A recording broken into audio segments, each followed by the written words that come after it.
সেই ৭১-এর গণহত্যা, গণধর্ষণ এবং লুটপাটের কারণে জামাত শিবিরও কিন্তু নিষিদ্ধ হওয়া দরকার। প্রয়োজনে রাজনৈতিক ঐক্যমত্য তৈরি করে এই জামাত শিবিরের মতো উগ্রবাদী সংগঠনকে নিষিদ্ধ করতে হবে। জামাত শিবির একটা জালেম সংগঠনে পরিণত হয়েছে। এই উগ্রবাদী, এই ধর্মীয় বিভ্রান্ত সৃষ্টিকারী জামাত শিবির গোষ্ঠীকে সর্বস্তরের জনগণের এখন থেকে প্রতিরোধ এবং প্রতিহত করতে হবে। কারণ এই জামাত শিবির ভাইরাসের মতো যত ছড়িয়ে যাবে এই সমাজ এবং এই দেশের জন্য তত ক্ষতি বয়ে আনবে। তো সেই জায়গা থেকে আমরা আজকে পরিষ্কারভাবেই মনে করি যে ২৪-এর এই গণ অভ্যুত্থানের গণহত্যার কারণে আওয়ামী লীগ নিষিদ্ধ হয়েছে।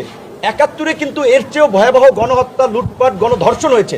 সেই ৭১-এর গণহত্যা, গণধর্ষণ এবং লুটপাটের কারণে জামাত শিবিরও কিন্তু নিষিদ্ধ হওয়া দরকার।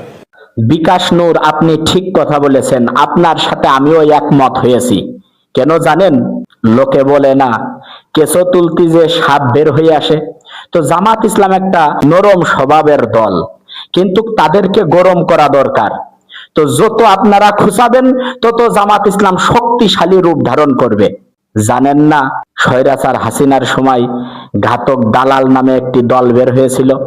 এখন সেই দলও নেই, সেই হাসিনাও নেই। শোনেন ভিডিওটি। আবার নতুন করে আমরা কিছু শব্দ শুনতে পাচ্ছি, জামাত ইসলামীকে নির্মূল করতে চাই এক শ্রেণীর মানুষ। আমরা তাদেরকে বলতে চাই, ৯২ সালে ঘাতক দালাল নির্মূল কমিটি করা হয়েছিল জামাত ইসলামকে নির্মূল করার জন্য। এখনো জামাত ইসলামী আছে, ঘাতক দালাল নির্মূল কমিটি নির্মূল হয়ে গেছে। হাসিনা জামাত ইসলামকে নির্মূল করতে চেয়েছিল, হাসিনার গোষ্ঠী নির্মূল হয়ে গেছে, জামাত ইসলামী এখনো টিকে আছে। যারা নির্মূল করতে চান হিসাব করে বলেন আপনারা কোন জায়গায় যাবেন, সেই পথ খুঁজে রাখেন।